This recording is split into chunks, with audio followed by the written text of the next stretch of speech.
New ইয়র্কের Jackson Heights থেকে আপনাদের সঙ্গে আছে আমি খালেদ মহিউদ্দিন। দেশ নিয়ে, দেশের রাজনীতি নিয়ে, দেশের আইন শৃঙ্খলা নিয়ে, দেশের ভবিষ্যৎ নিয়ে অনেক রকম আলোচনা, সমালোচনা, প্রত্যাশা এবং এবং হতাশা রয়েছে। অনেকগুলো বিষয় নিয়ে কথা বলার জন্য সরকারের মুখপাত্রর কাছেই আমাদের সবসময় যেতে হয়। সরকারের মুখপাত্র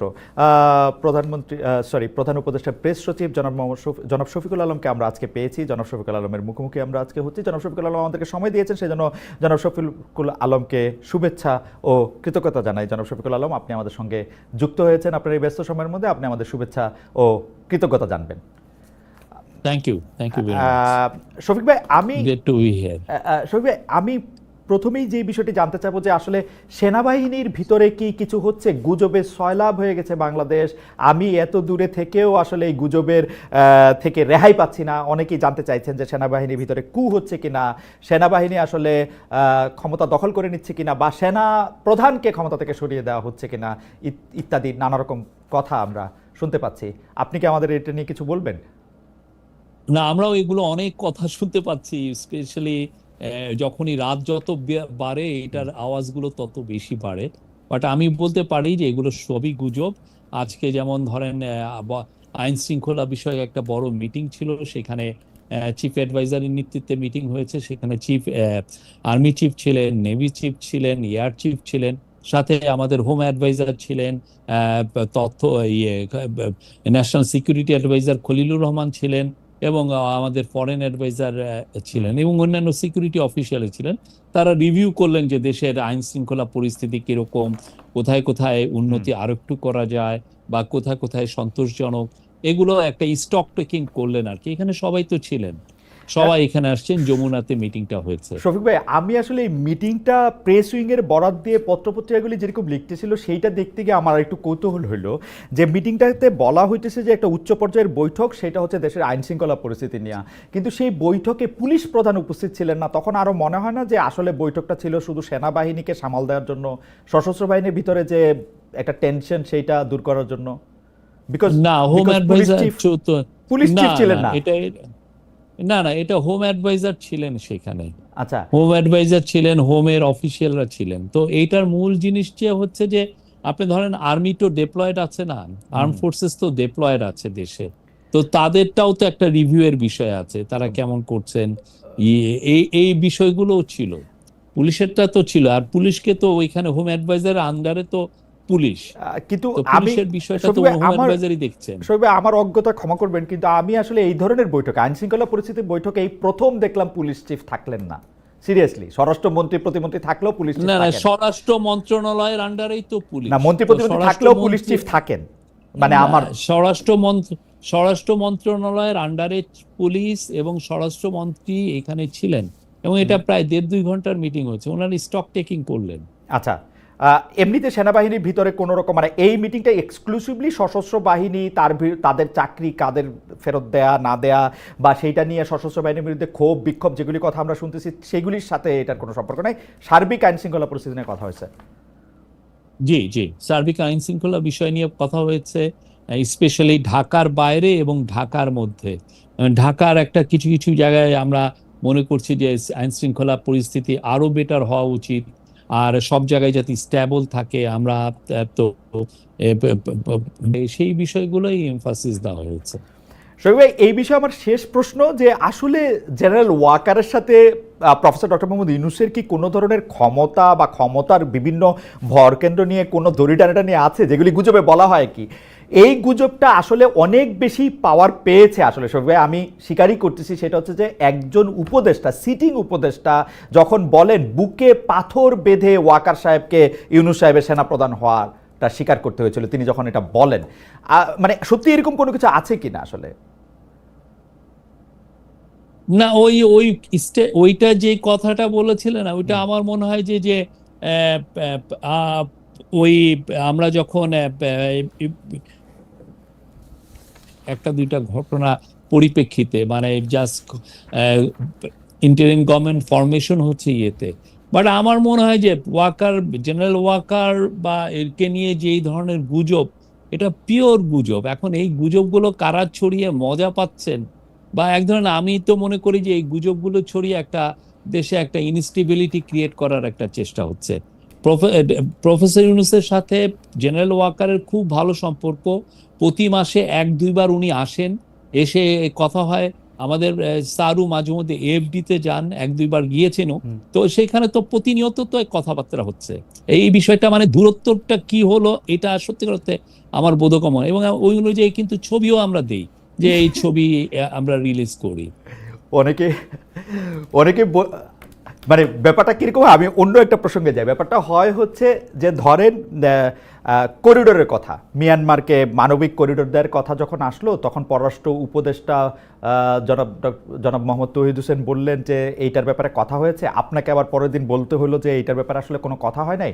তো আমরা ব্যাপারটাকে দেখি হচ্ছে এটা হচ্ছে কেউ একটা চাচ্ছেন, ধরা যাক প্রফেসর ইউনূস চাচ্ছেন ওখানে করিডোর দিতে, আর ওয়াকার সাহেব চাচ্ছেন করিডোর না দিতে। গুজবটা হচ্ছে এরকম, এবং কে আসলে বেশি ক্ষমতাবান সেটার একটা পরীক্ষা করা হচ্ছে। আপনি আসলে এটা কিভাবে দেখেন? মানে নিশ্চয়ই এই কথা আপনার কানেও গিয়েছে, মানে আমি শিওর। না না, এই পুরো বিষয়টা, করিডোরের বিষয়টা সত্যিকার করিডোর তো আমরা বলছিও না, হিউম্যানিটেরিয়ান চ্যানেলের একটা বিষয়। সেই চ্যানেলের বিষয়ে আমি আপনাকে বলতে পারি যে সত্যিকার অর্থে পুরো যে ব্যাপারগুলো হয়েছে, যে খুব প্রিমেচিওর ডেভেলপমেন্টের উপরে অনেক বেশি কথাবার্তা হচ্ছে। প্রথম কথা হচ্ছে যে এইটার যে এটা কি, একটা দেশে যদি আপনি করিডোর দিতে চান, এটা এফার্টটা লেট করে কারা? ইউএন লেট করে, ইউএনই ডিসকাশন গুলো করে। ইউএন যারা রেলিভেন্ট পার্টি, বাংলাদেশ এখানে রেলিভেন্ট পার্টি, মায়ানমার এখানে রেলিভেন্ট পার্টি, আরাকান আর্মি এখানে relevant party. Because Arakan army যেই জায়গাগুলো এইড দেওয়া হবে, সেই জায়গায় ডিফ্যাক্টো কন্ট্রোল হলো আরাকান আর্মির। এখন এই তিনটা শক্তি, তিনটা পার্টি মিলে তো আগে এগ্রি করবে যে হ্যাঁ আমরা এই জায়গাটায় দিব বা তো এই কোনো কথাই কিন্তু কোনো জায়গায় যায়নি। তার আগেই মানে আমরা দেখছি যে অনেক বেশি আওয়াজ হচ্ছে। তো আমরা এটার জন্য যেটা করছি আপনাকে আমরা বলি, কালকে আমরা আমাদের ন্যাশনাল সিকিউরিটি অ্যাডভাইজার, উনি আবার high representative on Rohingya affairs, উনাকে আমরা কালকে জার্নালিস্টদের সামনে নিয়ে আসব। আমরা কালকে সবাইকে ইনভাইট করব যে আপনারা আসেন, কার কি কোশ্চেন আছে, কোথায় আছে, আমরা সেটা কালকে সবগুলো রেসপন্স দিব। এবং একই সাথে এফএকিউ মানে ফ্রিকোয়েন্টলি আস্কড কোশ্চেন, যেগুলো সবাই কোশ্চেন করছে, সেগুলোও আমরা উত্তরগুলো জানাবো। আমার মনে হয় কি যে এইখানে কথার একটা গ্যাপ তৈরি হয়েছে। ডেভেলপমেন্ট যতটা হয় নাই, কথা চালাচালি হচ্ছে, যে এই উনি এটা কথা বলছেন, এটা বলছেন, এটা কিছুই হয়। আমি আপনার সাথে সম্পূর্ণ একমত শফিক ভাই, কিন্তু আপনি যদি হিসাবগুলো আপনি খেয়াল করেন, আপনি দেখবেন এই যে আপনি চ্যানেল বলেন, করিডোর বলেন, এটা দেওয়ার একটা সম্ভাবনার কথা কিন্তু প্রফেসর ডক্টর মোহাম্মদ ইউনূস যখন জাতিসংঘের মহাসচিব গুতেরেস সাহেব আসলেন, তখন ওইখানে গিয়েও কিন্তু তিনি কাছাকাছি কথা বলেছেন। এর কিছুদিন পরেই আবার জনাব তৌহিদ হোসেন পররাষ্ট্র উপদেষ্টা, তিনি কিন্তু স্পষ্ট বলেছেন যে এটা নিয়ে জাতিসংঘের সাথে আমাদের কথা হয়েছে। আমরা সাংবাদিকরা বা অন্য কেউ এটা নিয়ে অনেক বেশি আলোচনা করেছি, আমি এটা আপনার সাথে একমত, এখনো প্রাথমিক কথা হয় না, কিন্তু আমরা তো জনাব তৌহিদ হোসেনকে বলি নাই যে আপনি এটা বলে দেন। আমরা তো জনাব খলিলুর রহমানকে বলি নাই আপনি এটার পক্ষে যুক্তি বলেন। এটা আমাদের দোষ না, এটা আপনাদের কাছ থেকে আসছে। আপনি এটাকে এভাবে দেখেন না? মানে না, ওনারা কি কেউ বলেছেন যে আমরা, ওনারা কেউ কি বলেছেন যে এগ্রিমেন্ট হয়েছে? না না, ওনারা বলেছেন যে না, এটা কিন্তু মানুষজন ইন্টারপ্রেট, চিন্তাটা কেন হয়েছে? চিন্তাটা এই জন্য হয়েছে যে আমরা 2023 থেকে এই পর্যন্ত আমরা প্রথমে তো আপনি জানেন যে 2017 সালে 8,50,000-এর মতো রোহিঙ্গা এসেছিলেন, 7.5 লক্ষ রোহিঙ্গা এসেছিলেন। তারপরে যেটা হয়েছে যে এই গত 2023 মানে 23-এর অক্টোবরে একটা এই যে সিজফায়ারটা ভেঙে যায়, আরাকান আর্মি ভার্সাস মায়ানমার মিলিটারির মধ্যে একটা যুদ্ধ শুরু হয়। আর এই যুদ্ধ শুরু হলে এই যুদ্ধের পরবর্তী পরিস্থিতিতে অনেকে যুদ্ধ থেকে অনেক রোহিঙ্গা এটার মধ্যে এই মিডিলে পড়ে যান, পড়লে এরা অনেকে বাংলাদেশে আসে। সোফার কেউ কেউ বলছেন এটা 1 লাখেরও বেশি এসছেন, এবং এর ফলে যেটা হয়েছে যে ওইখানে এক ধরনের হিউম্যানিটেরিয়ান একটা ক্রাইসিস হয়েছে। ওই ক্রাইসিসের আলোকে ইউএন এর এই কথাগুলো এসছে, এবং ইউএন এর যিনি রিপোর্টিয়ার টম এন্ড্রুজ আসছিলেন, এই ধরনের কথা। কিন্তু কথা হচ্ছে যে আমি তো এগ্রিমেন্ট করব, আমার তো এগ্রিমেন্টই হয় না এইখানে। আর একটা হচ্ছে এখানে তো আমি একক পার্টি না, সেখানে মায়ানমার আছে, সেখানে আরাকান আর্মি আছে, এবং এই জিনিসটা হয়তো এমনও হতে পারে যে ইউএন এর সিকিউরিটি কাউন্সিলেও আলাপ হতে পারে। তো এটা তো অনেক পরের বিষয়। এই Absolutely. জায়গাটায় যেটা হচ্ছে যে অনেকে অনেক বেশি, আমার মনে হয় যে কথাবার্তা বেশি হচ্ছে না না absolutely। যতটা না কিন্তু ডেভেলপমেন্ট। শফিক ভাই, মানে আমি একটু বোঝার জন্য যে আমাদের সাথে তো মায়ানমারের কূটনৈতিক সম্পর্ক আছে, মানে আমরা তো কূটনৈতিক সম্পর্ক বিচ্ছিন্ন করি নাই, তো মায়ানমারের সাথে কূটনৈতিক সম্পর্ক আছে। আরাকান আর্মি হচ্ছে মায়ানমারের রেবেল গ্রুপ, এবং আরাকান আর্মি হচ্ছে তারা যাদের কারণে রোহিঙ্গারা আজকে ঘর ছাড়া, মানে ব্যাপকভাবে যদি আমি খুব জেনারেলাইজ করি, আমরা মায়ানমারের সাথেও কথা বলতেছি, আরাকান আর্মির সাথেও কথা বলতেছি, আমরা এই করিডোরের কথাটাও আমরা শুনতেছি, বুঝতেছি, আমাদের পররাষ্ট্র উপদেষ্টা বলতেছেন, আমাদের হাই রিপ্রেজেন্টেটিভ এটা নিয়ে আলোচনা করতেছেন। এটা কিরকম, মানে এটা মানে মানে এটা এটা এটা কি আসলে খুব যৌক্তিক? মানে আমি আসলে একজন ভেটারেন ইন্টারন্যাশনাল জার্নালিস্টের কাছে একটা জানতে চাইতেছি, এরকম হয় নাকি আসলে? না না, এটা আমাদের আসলে হচ্ছে কি, আমাদের সিচুয়েশন আমাদেরকে এটা করতে বাধ্য করছে। প্রথম কথা, আমরা আরাকানের সাথে, আমরা রাখাইনের সাথে 270 কিলোমিটারের মতো আমরা একটা আমাদের বর্ডার আছে। সেই বর্ডারটা এখন মায়ানমারের কোনো বর্ডার ট্রুপস নাই, মায়ানমার গভর্নমেন্টের। এই পুরো বর্ডারের ওই পাশের পুরো জায়গাটা অধিকৃত হচ্ছে আরাকান আর্মির। তো আমার বর্ডার কন্ট্রোলের জন্য আমার সাম সর্ট অফ কমিউনিকেশন তার সাথে রাখতে হচ্ছে, কিন্তু বর্ডারে অনেক ইস্যু হয়, বর্ডার থেকে ইয়াবা আসে, বর্ডারে অনেক সময় ইনফর্মাল ট্রেড হয়। এই ইস্যুগুলো দেখার জন্য হইলেও আমি ওই পারে যারা ডিফ্যাক্টো যারা রুলার তার সাথে আমার ধরনের সাম সর্ট অফ কমিউনিকেশন লাগে। এটা ইন্টারন্যাশনালে এটা চলে, ইন্টারন্যাশনাল ইয়েতে, বিকজ আপনি তো ওই পারে তো আমি বুঝলাম যে ওইটা মায়ানমারের সভারেন্টি, ওই পুরো টেরিটরি, তো মায়ানমার তো নাই, মায়ানমারের তো ট্রুপস ওইখানে নাই, মায়ানমারের কোনো বর্ডার গার্ডস ওইখানে নাই। তো আমার সাম সর্ট অফ কমিউনিকেশন তার সাথে রাখতে হয়। আর রোহিঙ্গারা শুধুমাত্র যে আরাকান আর্মি দ্বারা প্রত্যাখ্যিত হয়ে মানে ড্রেভেন আউট হয়েছে তা তো না, মায়ানমার আর্মিও তো এখানে জড়িত ছিল, তাদেরকে ইউএনএ এখন বিচারের সম্মুখীন হওয়ার করার হচ্ছে, প্রক্রিয়া হচ্ছে। আমার মনে হয় যে আমাদের যেহেতু অনেক প্রশ্ন, আমি শুধু এটা জানতে চাই যে যেটাকে আপনি ডিফেক্টো, যেটাকে সাম সর্ট অফ কমিউনিকেশন আপনি বলতেছিলেন, এইটা কোনোদিন কোনো গভর্নমেন্ট লেভেলে এটা আসলে সামনে আনা হয় কিনা? না না, আপনি যদি ইন্টারন্যাশনাল রিলেশনশিপে যারা এটা নিয়ে বড় এক্সপার্ট, আপনি তাদেরকে, যে শাহাব ইনাম খান আছেন বা আমাদের যারা আরো আছেন, আপনি সবার সাথে কথা বলেন। এটা ইন্টারন্যাশনালি খুবই একসেপ্টেড। এই রকমের ডিফ্যাক্টো আপনি থাইল্যান্ড করে মায়ানমারের অনেক গ্রুপের সাথে, বিকজ থাইল্যান্ডও ওই রকম ওয়াই স্টেট যদি দেখেন থাইল্যান্ডের সাথে, থাইল্যান্ড যথেষ্ট ওদের, ইভেন থাই মিনিস্টাররা যে ওই ওয়াই স্টেটের যে রেবেলদের সাথে বৈঠক করে ছবিও পোস্ট করেন, বিকজ আমার তো তার তো বর্ডার ম্যানেজ করতে হবে, বর্ডারে মায়ানমার ট্রুপস নাই, তা আপনি কার সাথে কথা বলবেন? ইভেন চায়না ওই কাজটা করে, কিন্তু চায়না দেখতেছে যে তার যে বর্ডারে অনেক জায়গায় মায়ানমারের কন্ট্রোল নাই, তো সে যে রেবেল গ্রুপে। আমার কাছে মনে হয় শফিক ভাই, চায়নার ব্যাপারটা তো আসলে চায়না তো পুরো ব্যাপারটার সাথে সে মিয়ানমারের সাথে এবং ঘোষণা দিয়ে আরাকান আর্মির সাথে দুইটার সাথেই সম্পর্ক রাখছে। আপনি থাইল্যান্ডটা দেখেন, আপনি থাইল্যান্ড দেখেন, থাইল্যান্ড তো আমার মতো অবস্থায় পড়েছে। থাইল্যান্ড কিন্তু ঠিকই ওদের শান স্টেট, ওয়াই স্টেট, ওদের সাথে যারা রেবেল তাদের সাথে কিন্তু থাইল্যান্ড এক ধরনের সম্পর্ক রাখছে। আমার কাছে অবশ্য একটু এইটাতে আমি এখনো আমার কাছে একটু পররাষ্ট্র উপদেষ্টার কথা, তারপর আবার আপনাদের সেই কথার সাথে একটু আলাদা কথা হওয়া, সেইটারে আমার কাছে মনে হয়েছে যে আমরা একটু বিভ্রান্ত হয়েছি এটাতে। যাই হোক, আগামীকাল যদি হাই রিপ্রেজেন্টেটিভ বা যিনি জাতীয় নিরাপত্তা উপদেষ্টা আছেন তিনি সাংবাদিকদের সাথে কথা বললে যদি পরিষ্কার একটা ধারণা দেন, তো সেটা একটা গেল। আমি আপনাকে দেখছিলাম যে আপনি, আমার ধারণা বাংলাদেশে এখন আপনি সবচেয়ে বেশি ফটোগ্রাফড এবং সবচেয়ে বেশি টেলিভাইজড মানুষ, মানে প্রফেসর ইউনূসের চেয়েও আমরা আপনাকে বেশি পাই বা বেশি দেখি, সেজন্য আপনাকে আমরা আলাদা করে ধন্যবাদ দিতে চাই। আপনি আসলে সব জায়গায় সরকারের মুখপাত্র হিসেবে কথা বলেন, সেগুলি মেসেজটা একটা চ্যানেলের মধ্যেও আসে, সেজন্য আপনার কথাকে আমরা ধরে নিতে পারি যে সেটা সরকারের কথা, সরকার প্রধানের কথা। আপনি যেই বিষয়টাতে অনেক বেশি জনপ্রিয় হয়েছেন গত 8-9 দিনে, সেটা হচ্ছে যে সব কিছুতে ম্যান্ডেট আছে সেটা নিয়ে। কিন্তু আমার আন্ডারস্ট্যান্ডিং হচ্ছে যে আমি যাদের সাথে কথা বলেছি আইন কানুন বা যারা একটু রাষ্ট্রের সংবিধান খোঁজখবর রাখে, তারা আমাকে বলেছেন যে গণ অভ্যুত্থানের মাধ্যমে যান, অথবা আপিল বিভাগের অ্যাডভাইজারি ওপিনিয়নের মাধ্যমে যান, অথবা আপনি নির্বাচিত হয়ে যান, প্রত্যেকটা ম্যান্ডেটের একটা সীমানা বা সীমাবদ্ধতা আছে। যে কোনো ম্যান্ডেট আপনাকে কোনো কিছুর জন্য সব কিছুর ম্যান্ডেট দেয় না। সবাই আপনার কথা একটু শুনতে চাই, কারণ হচ্ছে এরকম যে অনেকে বলতেছেন যে শেখ হাসিনা, ধরা যাক 2009 সালে তো উনি নির্বাচিত হয়ে এসেছিলেন, বা এর আগে বেগম খালেদা জিয়া নির্বাচিত হয়েছিলেন, উনার কি সব কিছু করার ম্যান্ডেট ছিল? কিন্তু আপনি ভেহেমেন্টলি বলতেছেন আপনার সব কিছু করার ম্যান্ডেট আছে। সেই ম্যান্ডেট আপনাকে কে দিল আসলে?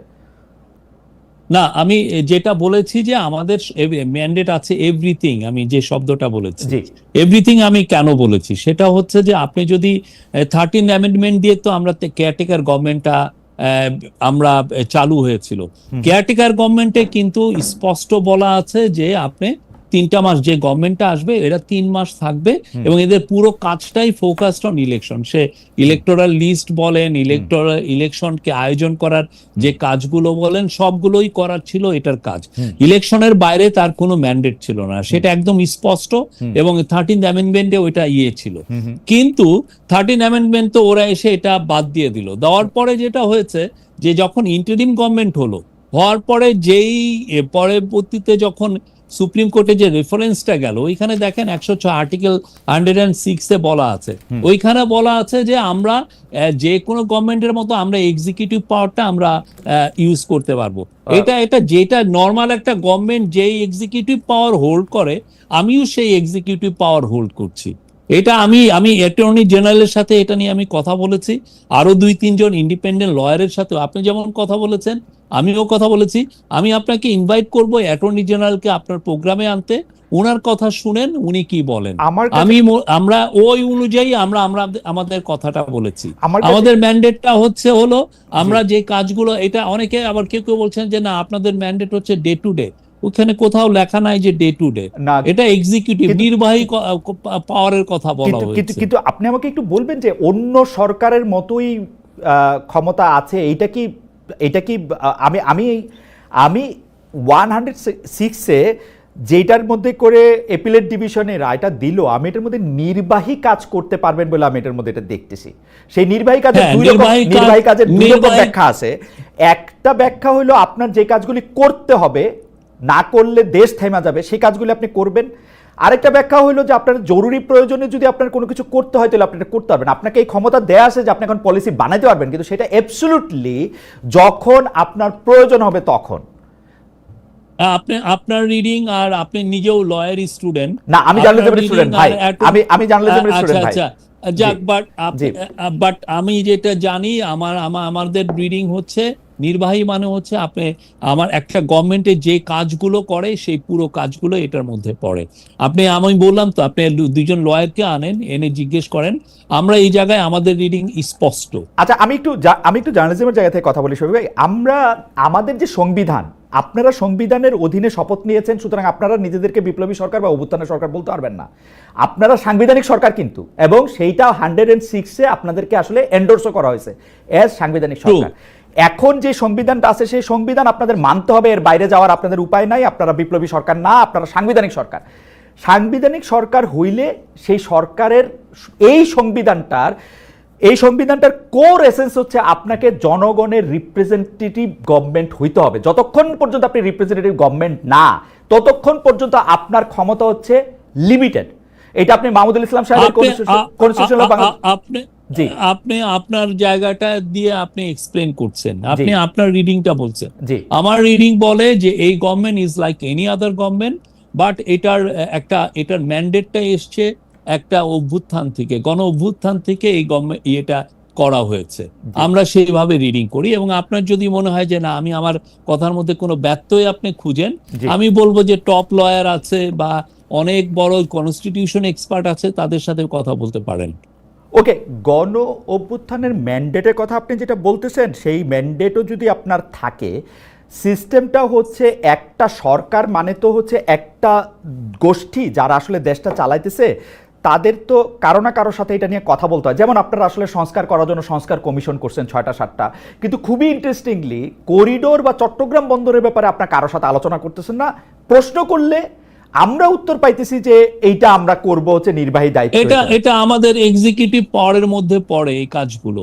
আপনি যদি ধরেন 1 লক্ষ রোহিঙ্গা এখানে এসে পড়ে, আমাদের তো এটা নিয়ে তো আমাদের ভাবতে হবে। এটা না তো আমার এটা আমার মেজর একটা কাজ, এটা আমার মেজর হেডেক। আমরা এসে যেটা পেলাম যে 7টা বছর রোহিঙ্গা ক্রাইসিসটা আছে, কিন্তু কোথাও কোনো হচ্ছে, এটা একটা ফরগটেন ক্রাইসিস হয়ে গেছে।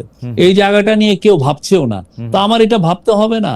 প্রফেসর ইউনূস প্রথমে এসে সেপ্টেম্বরে ইউএনএ যে বললেন, এবং উনার কথার পরিপ্রেক্ষিতে ইউএন একটা অ্যাডপশন করলো একটা যে, এবং ওইটার আলোকে এখন 170টা দেশ এই রোহিঙ্গা ক্রাইসিস নিয়ে আলাপ করবে। এই ক্রাইসিস হলে উনি কি এই আলাপটা করবেন না? উনি কি এই ইয়েটা দেখবেন না? ঠিকই তেমনি আমাদের বড় একটা হচ্ছে যে সংস্কার, ইকোনমিক সংস্কারের মূল কাজটা হচ্ছে চিটাগাং পোর্ট। আমি আবারও বলছি, চিটাগাং পোর্টের সংস্কার ছাড়া, চিটাগাং পোর্টকে এফিসিয়েন্সি আনা ছাড়া আপনি বাংলাদেশে জব তৈরি করাটা খুব ডিফিকাল্ট। আমি এটা আবারও বলছি, কিছুদিন আগে এই কথাটা আমি বারবার বলেছি। শফিক ভাই, আপনি কি মনে করেন যে এটা একটা এক্সিকিউটিভ কাজ, এটা একটা পলিসি ডিসিশন না? অবশ্যই, এটা অবশ্যই, এটা এক্সিকিউটিভ কাজ, এটা পলিসি, নতুন পলিসি না।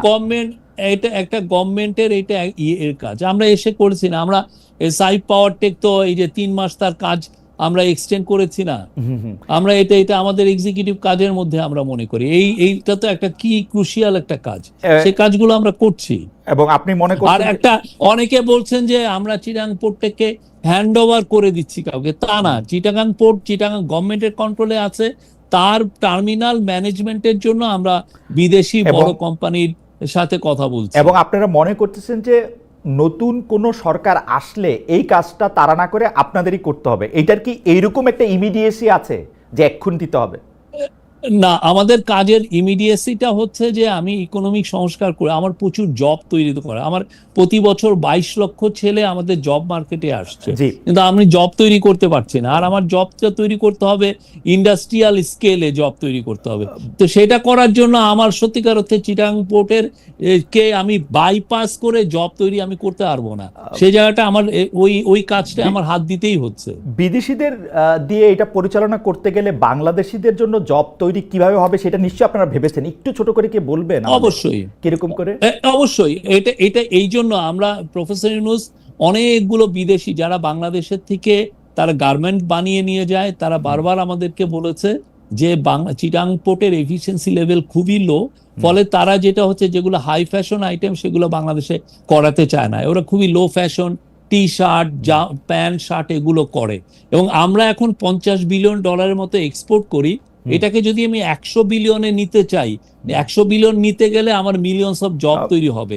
এবং এইটার জন্য চায়না থেকে অনেক ফরেন ইনভেস্টর এখন বাংলাদেশে আসতে চাচ্ছেন, তারা লেবার ইন্টেন্সিভ ফ্যাক্টরিতে ইনভেস্ট করতে চান। কিন্তু যখনই ওনার শুনেন যে চিটাগাং পোর্ট এটা ওই সক্ষম না বা ওইটা হ্যান্ডেল করার মতো ক্যাপাসিটি নাই, তখন তারা ব্যাক অফ করেন। তো আমার ভাইটাল জায়গাটা হচ্ছে চিটাগাং, বিকজ আপনি যেই মালটা করবেন সেটা তো আপনার বিদেশে নিতে হবে। একটু করে বলি, $50 বিলিয়ন এক্সপোর্ট বাংলাদেশে 40 বছর অর্জন করছে, এখনো 46, 47, 48।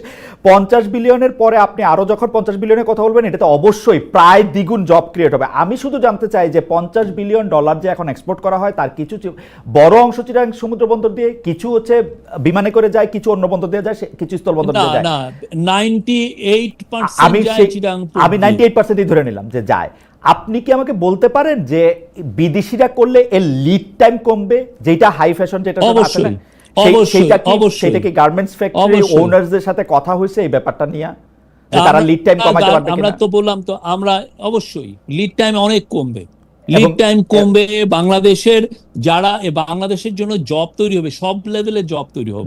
এবং আমরা যখন অন্যান্য দেশ যেগুলো আমরা দেখেছি, যারা এখন যেমন ভিয়েতনাম ধরেন 300 বিলিয়নের মতো এক্সপোর্ট করে, বা টার্কি যেমন ধরেন $350 বিলিয়ন এক্সপোর্ট করে, আপনি ওদেরকে দেখেন, ওদের বড় বড় পোর্টগুলো সব বাইরের ম্যানেজ করে, যারা top companies. We need top companies.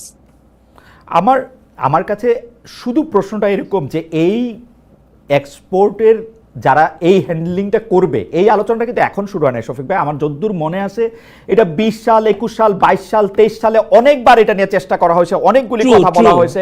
এমনকি চিটাগাংয়ের মেয়র মহিউদ্দিন সাহেব যখন বাইচা ছিলেন, তিনি এটা রোধ করার জন্য অনেক চেষ্টা করছেন, কারণ এখানের মধ্যে কিছু কায়েমি স্বার্থের জায়গাও আছে। কিন্তু এটা কায়েমি স্বার্থ হচ্ছে মহিউদ্দিন আহমেদের স্বার্থটা বেশি ছিল, রাইট? সেইটাকে আমি কায়েমি স্বার্থ বলতেছি, সেইটাকে আমি কায়েমি স্বার্থ বলতেছি, সেটা উনি আটকাইতে চাইছেন, এটা করছেন। কিন্তু এখন আপনারা এটা করতে চাইতেছেন, সেইটা করার জন্য আপনারা স্টেক হোল্ডারদের সাথে কথা বলছেন কিনা, আপনারা তাদেরকে ইনভাইট করছেন কিনা? গার্মেন্টসের যে জায়গাটাতে আপনি বললেন গার্মেন্টসের এক্সপোর্টের ব্যাপারটা আমার মোটামুটিভাবে জানা আছে, আমার মনে হয় না যে নেতৃবৃন্দের কেউ আপনাদের সাথে কথা বলার সুযোগ পাইছে। আপনি একটু চেক করবেন আবার। আমরা এইখানে যারা ইনভেস্টমেন্ট করছে, যারা মেন বায়ার, আমার যারা ম্যানুফ্যাকচারার, তারা তাদের চেয়েও মূল ইম্পর্টেন্ট না শফিক ভাই, এটা ম্যানুফ্যাকচারার এন্ড থেকে আপনার ইম্পর্টেন্ট, বায়ারের এন্ড থেকে না ভাই। আমি ম্যানুফ্যাকচারারদের সাথে কথা হচ্ছে, বায়ারের সাথে কথা হচ্ছে, সবার সাথে কথা হচ্ছে, আচ্ছা, ফর্মালি ইনফর্মালি সবার সাথে আমরা কথা বলছি। আপনি কথা বলেন না, জিজ্ঞেস করেন। আমরা আমি ম্যানুফ্যাকচারদের সাথে কথা বলছি, আমি ম্যানুফ্যাকচারদের সাথে কথা বলছি, ম্যানুফ্যাকচার আমার সাথে। ইন্ডিটেক্সের যে চিফ, জি, যারা বাংলাদেশের থেকে কয়েক বিলিয়ন ডলার ইম্পোর্ট করেন, তাদের সাথে কথা বলছি। H&M, যারা বাংলাদেশে 5-6 বিলিয়ন ডলার নিয়ে যান, তাদের সাথে কথা বলছি। কিহাকসুন ম্যানুফ্যাকচার, বাংলাদেশের ওয়ান অফ দ্য সবচেয়ে লার্জেস্ট গার্মেন্ট ম্যানুফ্যাকচারার হচ্ছে কিহাকসুন, ইয়াং ওয়ান, তার সাথে কথা বলা হচ্ছে না। কথা বলা হচ্ছে না, এটা আপনি একটা না না শফিক ভাই, আমরা সবার সাথে কথা বলছি। আমার মনে হয় যে আমি আপনাদের বুঝাইতে পারিনি। আমার কাছে মনে হয়েছে যে আপনি অবশ্যই কথা বলছেন, কিন্তু আপনি কথা বলছেন হচ্ছে যারা আমাদের থেকে কিনে তাদের সাইডটা থেকে, আমাদের এখানে যারা তৈরি করে, যারা ম্যানুফ্যাকচার করে, তাদের কাছে অর্ডারটা প্লেস করে কারা, অর্ডারটা প্লেস করে কারা, এটা মেন। তো আপনি অর্ডারটা তো আমি ম্যানুফ্যাকচার তো আমি পেয়ে যাচ্ছি না, অর্ডারটা কেউ না কেউ তো প্লেস করছে। যারা ব্যবসা করে তারা তো সবচেয়ে ভালো জানে তাদের জন্য এটা কি তাদের দাবি ছিল, তারা তো সবচেয়ে ভালো জানে ভাই। তারা মোস্ট ওয়েলকাম করছে, আপনি কথা বলেন, তারা মোস্ট ওয়েলকাম করছে। সেইটা তো বোধহয় ক্ষমতায় যে থাকে তাকে ওয়েলকাম করে ব্যবসায়ীরা, এটা মনে হয় আমরা দেখেছি। না, এটা তারা কি চায় না তাদের এখানে এফিশিয়েন্ট হোক, তার ইয়েতে কন্টেনারটা পড়ে থাকুক 3 দিন, কে চায়? ওকে, ঠিক আছে, এটা আপনি ব্যাখ্যা করেছেন। আমাদের এই বিষয়ে যে আপনারা যে সব ডিসিশন নিচ্ছেন, আপনি বলছেন যে এভরিথিং বলতে অন্য একটা সরকার যা করতে পারে তাই আপনারা করতে পারেন। অন্য একটা সরকারকে কোনো একটু কিছু করতে হলে অবশ্যই পার্লামেন্টে এটা আলোচনা করতে হয়, মুখে দেখাই করুক আর যাই করুক। 15 বছরে শেখ হাসিনা শাসন দেখতে দেখতে আমাদের কাছে মনে হচ্ছে সব শেখ হাসিনা করে, কিন্তু আপনি দেখবেন প্রত্যেকটাই পার্লামেন্টের মধ্যে থেকে কিন্তু সিদ্ধান্ত নেওয়া, পলিসির ক্ষেত্রে আলোচনা করা, ছোট ছোট গ্রুপের মধ্যে থেকে এটা করা। এইটা আপনারা করতেছেন কিনা সেটা যদি একটু বলেন। দ্বিতীয় কথা হচ্ছে যে আপনারা করিডোর দিচ্ছেন বা দেওয়ার কথা ভাবছেন বা এটা আলোচনায় রাখছেন বা রোহিঙ্গাদের জন্য কিছু করা হবে বলে ভাবছেন, সেই ক্ষেত্রে বিনিময়ে আমরা কিছু পাচ্ছি কিনা, এই দুইটা বিষয় যদি একটু আবার একটু বলতেন যে আপনারা। না, বিনিময়ের আমাদের এগুলো প্রেসিং রিস্ক, আমরা এই বিষয়গুলো আমরা এসে এই ক্রাইসিসগুলো ইনহেরিট করেছি। আমার ইকোনমিতে জব তৈরি হচ্ছে না, এটা একটা বড় ক্রাইসিস আমার জন্য। আমার ইয়াং ছেলেরা, আপনি দেখেন পুরো আন্দোলনটা কিভাবে শুরু হলো, কোটার ক্রাইসিস, একটা জব ক্রাইসিসেতে তো গোটা হচ্ছে। তো ইয়াং ছেলে মেয়েদের জন্য, এবং যেই গভর্নমেন্টই আসুক আমাদের পরে, আমরা যে ইলেকশনটা করব ডিসেম্বর থেকে জুনের মধ্যে, তারপরে যে গভর্নমেন্ট আসবে তার মেন প্রথম কাজটাই হবে জব তৈরি করা। তো এই কাজগুলো তো আমার করতে হচ্ছে। এটা আর এখন পার্লামেন্ট যেহেতু নাই, কিন্তু আমার তো সত্যিকার অর্থে আমার তো এটা বসে থাকলে চলতেছে না, আমি জানি। বাট নেক্সট পার্লামেন্টে এসে এগুলো ডিবেট করবে, অসুবিধা কি? বাট আমরা মনে করছি আমরা যাই করছি যথেষ্ট ট্রান্সপারেন্সি রাখছি, আর আমরা যে ডিল যদি করি সেগুলো তো আমরা ওনাদের জন্য রেখে যাব, তারা দেখবেন কতটুকু ট্রান্সপারেন্সি ছিল। আমি একটা ভয়ে প্রশ্ন করি, আমার কেন জানি মনে হচ্ছে সরকারের যা কিছু সিদ্ধান্ত সেটা প্রফেসর ডক্টর মোহাম্মদ ইউনূস আর শফিক ভাই আপনারা দুজনে নিতেছেন, ব্যাপারটা ঠিক কিনা? না না, এটা উনি অনেক সিরিজ অফ ইয়ে করেন, উনি ওনার একটা জিনিস যেটা হচ্ছে যে এটা উনি করেন হচ্ছে বিদেশিদের সাথে, মানে দেশি লোকদের সাথে না, যেহেতু দেশি দুষ্ট লোক সব। এটা বাজে কথা। উনি কাকে বলেছেন দুষ্ট?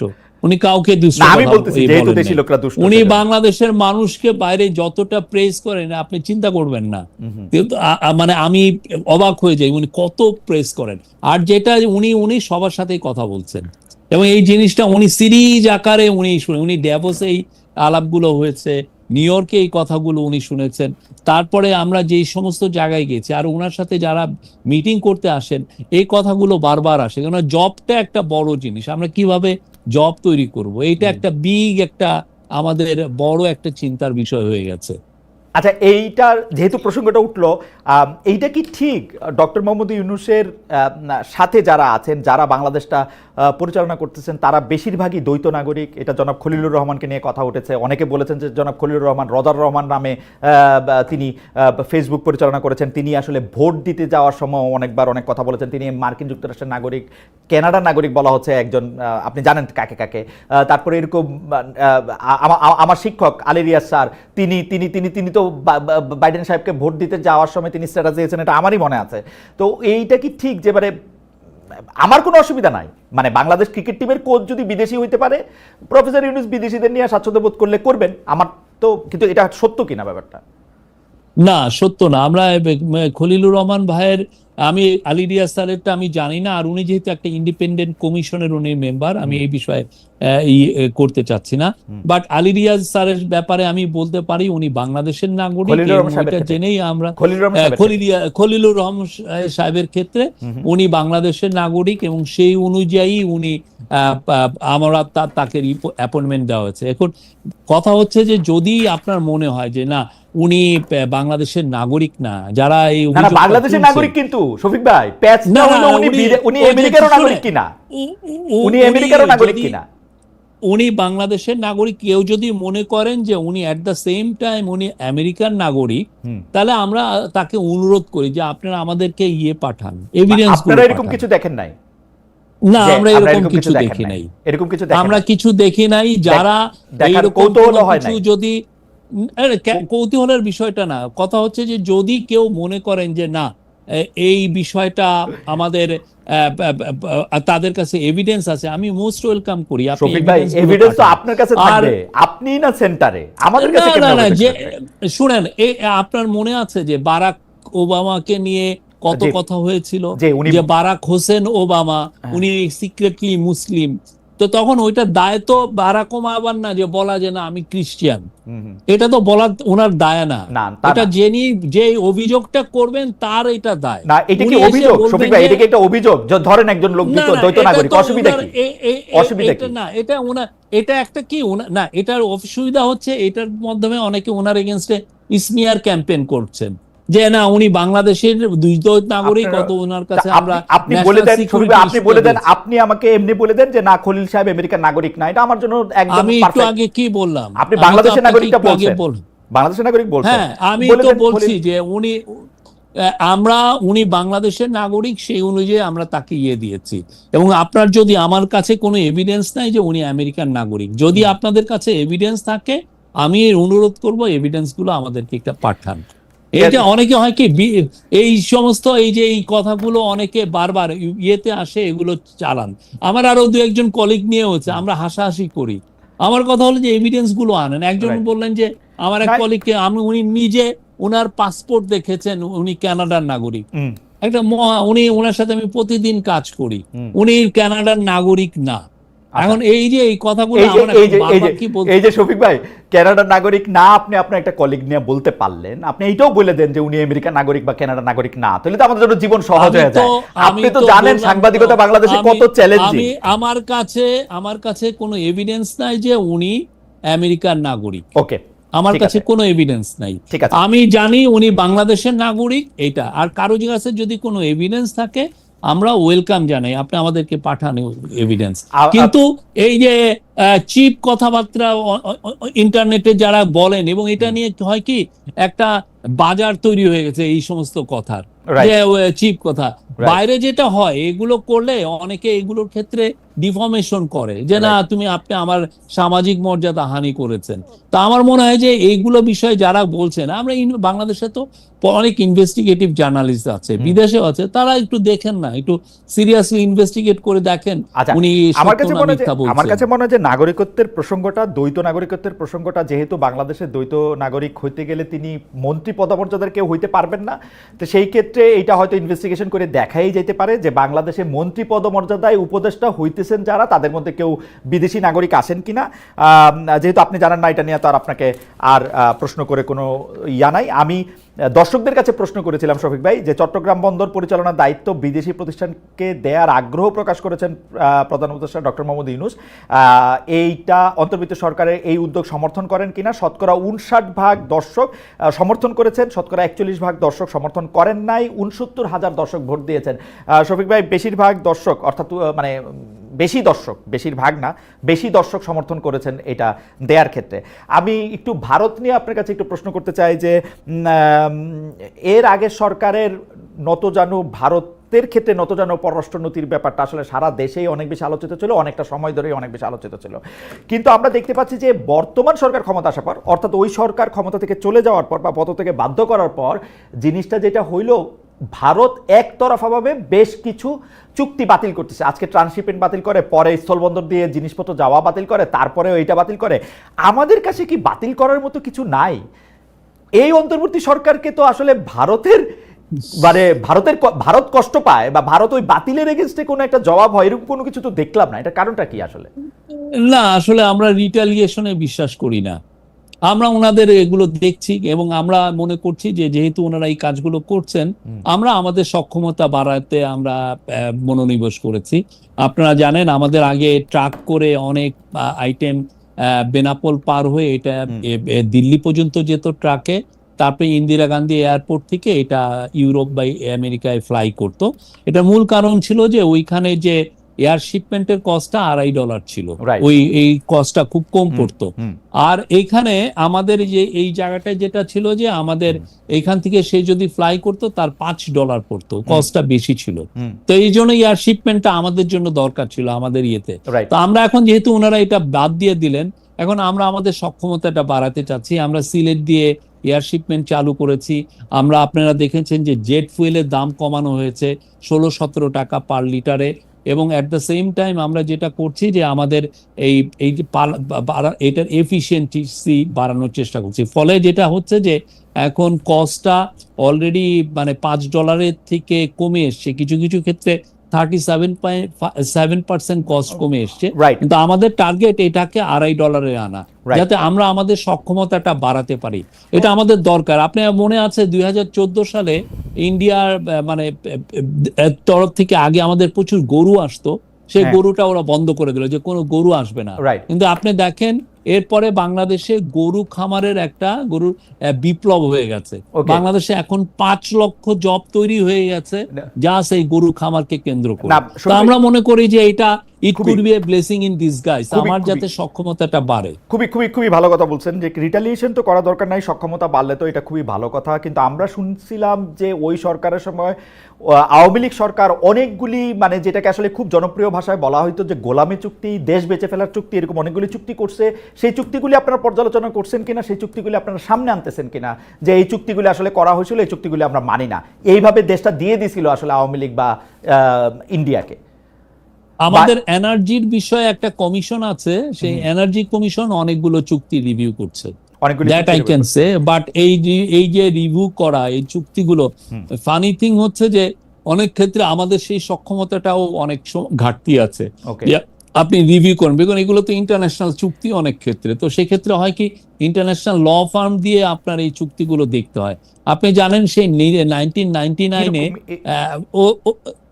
এগুলো মানে আমি যে একটা, যেমন ধরেন আমি একটা ইন্ডিয়ান কোম্পানির সাথে একটা চুক্তি করলাম, তো সেই কোম্পানির চুক্তিটা এখন যদি আমি ইয়ে করতে চাই, যে যদি ধরেন ব্রেক করতে চাই, তো হঠাৎ করে তো আমি এটা করতে পারি না, সেক্ষেত্রে ইন্টারন্যাশনাল এটা রিভিউ করতে হয়। ইন্টারন্যাশনাল ঠিক রিভিউ তেমনি করতে হবে, আপনি কিন্তু বলি শফিক যে ভাই, এই কাজটা আপনাকে আমি বলি, আমি একটা জি, উদাহরণ দেই। জি। এই কাজটা অ্যাব্রাপ্টলি এই আওয়ামী লীগের আমলে 1999-এ এরকম একটা কাজ করেছিল একটা পাওয়ার কোম্পানির সাথে। এই ওরা চুক্তিটা কাট করে দিয়েছিল আমেরিকান কোম্পানি, এই কোম্পানি লেগেছিল। এবং আপনি এটা জানেন এইটার কারণে এই যে যখন IMF এর মিটিং এ আমাদের গভর্নর আর আমাদের যান, ফাইন্যান্স অ্যাডভাইজার যান এই গত বছর, জি, আমি তখন জানি একটা এটা। অনাকাঙ্ক্ষিত পরিস্থিতি তৈরি হয়েছিল। এখন আমাদের এইটাকে মিটাতে যে আমাদের ওই সেই শেখ হাসিনার আমলের একটা চুক্তি, যে উনার অপকর্মকে ইয়ে করতে যে আমাদের $20 মিলিয়ন দিতে হয়েছে শফিক ভাই, আমাদের এটা। তো আমরা এই জিনিসগুলো চুক্তি যাই হোক না কেন, আমরা ওগুলো তো অনেক কিছু যেগুলো এনার্জি রিলেটেড দিয়েতে আমরা জানি যে এক ধরনের কমিশন হয়েছে, তারা সবগুলো এনার্জি চুক্তিগুলোই দেখছে, অনেকগুলোই। শফিক ভাই, ট্রান্সশিপমেন্ট বাতিল করে দিল আওয়ামী লীগ আমলে করা, যেটা ট্রান্সশিপমেন্টের সুবিধা তারা দিতেছিল বা এই সেই।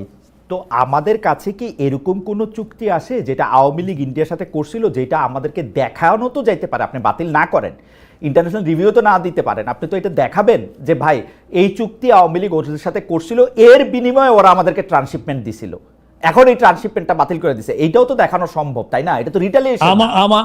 আমার ওইটা মনে নাই, এই কোন প্রেক্ষিতে তারা ট্রান্সশিপমেন্ট দিয়েছিল এটা মনে নাই। বাট আমাদের এই গভর্নমেন্টের মূল কথা হচ্ছে যে আমরা কোনো গোলামি চুক্তি করি না। আমরা ইন্ডিয়ার সাথে অবশ্যই ভালো সম্পর্ক চাই, খুবই ভালো সম্পর্ক চাই, বাট আমরা বারবার বলছি সমতা, ন্যায্যতা এবং মর্যাদার ভিত্তিতে হতে হবে। আমরা সেই জায়গাটায় আমরা দাঁড়িয়ে আছি। আমাদের একটা দাবি থাকে শফিক ভাই, আপনারা তো আমরা সবসময় সব জায়গায় পাই না, এই গোলামি চুক্তিগুলি একটু প্রকাশ করা হোক, আমরা এটা একটু দেখতেও চাই। আরেকটা জিনিস যেটা নিয়ে আসলে অনেক বেশি কথা হইতেছে সেইটা হইলো যে ২৬ লক্ষ ভারতীয় অবৈধভাবে বাংলাদেশে কাজ করতেছে, এরকম আমরা শুনেছিলাম গত সরকারের সময়। সেটা ২৬ লক্ষ কি ৩০ লক্ষ সেটা আমরা ঠিক জানি না। এই সরকার এটা তালিকা করেছে কিনা সেই অবৈধ ভারতীয়দের ফেরত পাঠানোর ক্ষেত্রে কোনো রকম কোনো উদ্যোগ নেওয়া হয়েছে কিনা?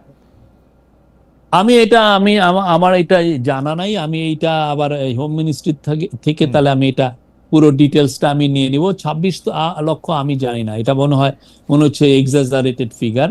বাট যেটা হয় যে আমাদের কিছু কিছু জায়গায় আমাদের মিড ম্যানেজমেন্ট লেভেলে আমাদের সক্ষমতাটা কম, তো আমাদের ফ্যাক্টরিগুলো চান যে ওই জায়গাগুলোতে তারা ইন্ডিয়ান এবং শ্রীলঙ্কানদেরকে প্রিফার করেন, বিকজ ওই কাজগুলো ওনারা ভালো করতে পারেন। এই মিড ম্যানেজমেন্ট লেভেলে আমাদের সেই রকম মিড ম্যানেজার অনেক ক্ষেত্রেই নাই। না, কিন্তু যে ক্ষেত্রে আমাদের চাকরির এত অভাব আছে সেই লোকগুলিকে চিহ্নিত করা এবং যারা আসলে নির্দিষ্ট চ্যানেলে না, চাকরি হয় না। চাকরির অভাব আছে, কিন্তু কিন্তু কিছু কিছু জায়গায় আমাদের এক্সপার্ট ওই সক্ষম অবস্থা আমরা তৈরিও করতে পারি নাই। যেমন ধরেন, আমি যেটা শুনেছি যে কিছু কিছু ক্ষেত্রে কেমিক্যাল ইঞ্জিনিয়ার বা এই জায়গায় আমাদের একটা আছে, আমি এটা শুনেছি, আমি শিওর না যে তো ওই লেভেলে যে সক্ষমতাটা ওদের আছে সেটা নেই। আর মার্চেন্ডাইজারের ক্ষেত্রে আপনি জানেন যে শ্রীলঙ্কানরা অনেক বছর ধরে তারা অনেক অনেক এগুলোর ক্ষেত্রে অনেক বেটার। তো সেই জন্য আমি দেখেছি অনেক জায়গায়, আমি যখন জার্নালিস্ট ছিলাম আমি দেখেছি যে প্রচুর শ্রীলঙ্কান কাজ করেন। আমার গ্রামের বাড়ি হচ্ছে মাগুরা, সেখানে একটা গার্মেন্ট ফ্যাক্টরি আছে। সেখানে যেও আমি দেখছি যে ওইখানে একজন শ্রীলঙ্কান, দুইজন শ্রীলঙ্কান, একজন ইন্ডিয়ান কাজ করছেন। কারণ আমি জিজ্ঞেস করেছিলাম যে ভাই আপনারা এই জায়গায় তো বাংলাদেশিও নেওয়া যেত। ওনারা বললেন যে না, আমরা ওইভাবে পাইনি, ওই ওই ওই ওই ওই এক্সপার্টিসটা আমরা পাইনি। এবং অনেক ক্ষেত্রে এমনও আছে যে আমি একজনকে জিজ্ঞেস করলাম, উনি টপ গার্মেন্ট এক্সপোর্টার, তাহলে জিজ্ঞেস করলাম যে আপনি কাকে, উনি একজন ইন্ডিয়ানকে দিয়েছেন, কেমিক্যাল ইঞ্জিনিয়ার, খুব ভালো। উনি বললেন যে উনি ওনাকে ২২ লক্ষ টাকা মান্থলি বেতন দিচ্ছেন, সেই লেভেলের ওনার ওই এক্সপার্টিস যেহেতু ওনার আছে। ওকে, শফিক ভাই, এইটা তো আসলে বাস্তবতা থেকে, কারণ কেউ তো আর সাইধা একটা বিদেশিকে চাকরি দেওয়ার অনেক ঝামেলা আছে, তাকে বেশি বেতন দিতে হয়, তাদের পোলাপানদের জন্য বড় স্কুলে পড়ালেখার ব্যবস্থা করতে হয়, এটা প্যাকেজটা আসলে অনেক বড়, সেটা আপনি ঠিকই বলছেন। শফিক ভাই, আপনি খেয়াল করছেন কিনা যেগুলির বিরুদ্ধে আপনি অনেক সময় আপনার স্বাভাবিক স্যাটায়ারমূলক লেখা দিয়ে অনেক লেখালেখি করছেন, বর্তমান সরকারের ক্ষেত্রে এগুলি অনেকবার বা অনেকভাবে হইতেছে। যেমন ধরেন, একটা হত্যা মামলার ক্ষেত্রে ২০০-৩০০ জন আসলে আসামি, কেউ সিলেট আছে, কেউ তারা গ্রেফতারও হয়ে যেতেছেন এবং প্রচন্ড চাপ না হলে তাদেরকে জামিনও হইতেছে না। এই ব্যাপারগুলি আসলে আপনি কিভাবে দেখেন? মানে কোর্ট, এইটা বলা হয় যে কোর্ট আসলে খুব বেশি ভয় পায় মবকে, এরপরেও সমন্বয়কদের একজন এই হুমকি আপনাদের আইন উপদেষ্টাকে দিয়েছেন যে কারা এখান থেকে বিচারে জামিন পেয়েছে তাদেরকে দেখে রাখুন, চিহ্নিত করুন, ঠিক করুন। এগুলিকে আপনারা আসলে কিভাবে দেখেন? কিন্তু পৃথিবীর যে কোনো সভ্য দেশে শফিক ভাই এগুলি ফৌজদারি অপরাধ, এই ধরনের হুমকি দেওয়া, কোর্ট কি করে, বাট এটা দেওয়া হইতেছে এবং আপনি এটা প্রতিদিন হইতেছে। যেইটার আমি আপনার যেগুলি লেখা, ধরেন আপনাদের কাছ থেকে যেগুলি শিখছি সেইগুলি তো দেখি যে এখন হইতেছে, মানে মনে হচ্ছে একটা লগবুক দেখা দেখা এগুলি করা হচ্ছে। আপনার কষ্ট লাগে না ভাই এগুলি দেখা? আমাদের আইন অ্যাডভাইজার এটা নিয়ে অনেক বলেছেন। উনি বলেছেন যে এটা অনাকাঙ্ক্ষিত, এই ঘটনাগুলো ঘটছে অনেক ক্ষেত্রে। আমি নিজেও দুই একটা দেখেছি যে একটা ইভেন মার্ডারও হয় নাই, দেখা যাচ্ছে যে 200-300 জনের এগেনস্টে কেস হচ্ছে। এবং আমরা কিছু দেখেছি যে এটাকে ক্যাশ ইন করে অনেকে এক্সটোরশন করছেন, খুবই আনফরচুনেট। সেই বিষয়ে আমাদের আইন অ্যাডভাইজার বলেছেন উনি এটা দেখছেন, এবং আমাদের যে হোম অ্যাডভাইজার উনি কিন্তু বলেছেন যে যারা এইগুলো করছেন, এই যে কেস এক ধরনের ম্যাস লেভেলে কেস দেওয়া, তাদের এগেনস্টে উনি হুঁশিয়ারিও দিয়েছেন। কিন্তু আনফরচুনেটলি হচ্ছে কি, এটা অনেক ক্ষেত্রে কিছু পলিটিক্যাল অ্যাক্টিভিস্টও এই কাজগুলো করছেন এইটা। তো এই জিনিসগুলো সত্যিকার অর্থে আপনি ঠিকই বলেছেন, আমি নিজে এগুলো নিয়ে হিউম্যান রাইটস নিয়ে আমি অনেক লেখা লিখেছি। এখন এসে এটা তো সত্যি, এটা দেখতে কেমন যেন লাগে। না শফিক ভাই, এটা দেখতে কেমন যেন লাগে, এবং আমরা যেহেতু একই ফ্রেটার্নিটির অংশ এবং আপনারা যেহেতু আমাদের অগ্রজ, আপনারা যা করেন সেটা না এসে আমাদের, বা সেটার প্রশ্ন বা সেটা শিক্ষাও আমাদের কাছে আইসা পড়ে। কিন্তু আপনি দেখেন যখনই কোনো কিছু কম শক্তি হইতে থাকে তখন সরকারের মধ্যে থেকে তাদেরকে শক্তিশালী করার জন্য একটা চেষ্টা করা হয়। যেমন আমি উদাহরণ দিই, আওয়ামী লীগকে নির্বাহী আদেশে নিষিদ্ধ করা হবে, এটা সেপ্টেম্বরের বৈঠকেই মোটামুটি এটা নিয়ে আলোচনা হয়েছে। আপনারা কেন ওয়েট করলেন যে হাসনাত আবদুল্লাহ ওইখানে যমুনা অভিমুখে যাবে, 3 দিন ধরে ওইখানের মধ্যে এটা হবে, ওদেরকে ঠান্ডা পানি দেওয়া হবে, তারপর আপনারা নিষিদ্ধ করবেন? কেন এটাকে আপনারা মানে ওরা আন্দোলন করার আগে আপনারা এটা বুঝতে পারেন নাই যে এটা আপনাদের করতে হবে? Why did you না, do that? সেপ্টেম্বরে কিন্তু কোনো ডিসিশন হয় নাই। এটা মানলাম যারা decision হয় নাই, রিপোর্ট করেছিল, কিন্তু এই না ডিসিশনটার ওইটা জন্য নিয়ে কি এই আন্দোলনটা দু দরকার একটা ছিল? এইটা নিয়ে কথাবার্তা হয়েছে, কিন্তু আমার মনে পড়ে না, আমি কেননা প্রত্যেকটা ক্যাবিনেট মিটিং এ আমি কিন্তু থাকি, আমার মনে পড়ে না যে এই কোনো ক্যাবিনেট মিটিং এ এটা এইরকমের কোনো ডিসিশন হয়েছে। আর হাসনাত আব্দুল্লাহর এই ব্যাপারটা আপনি যেভাবে বললেন যে এটা বুঝি স্টেজ, স্টেজ তো না, উনি ওনার প্রোটেস্টটা করেছেন, রাইট, সেই কিন্তু অনুযায়ী প্রফেসর ইউনূসকে অনেক কি এটা হাসনাত আব্দুল্লাহ থেকে শুনতে হইলো যে এটা আওয়ামী লীগকে নিষিদ্ধ করতে হবে? না মানে না, ধরেন উনি এটা হাসনাত আব্দুল্লাহ, উনি ধরেন আমরা হাইন্ডসাইট বিবেচনা করি এটা হাসনাত দেখেন, আব্দুল্লাহ এটা করলেন না, তাহলে কি আওয়ামী লীগ আমরা নিষিদ্ধ হইতো না?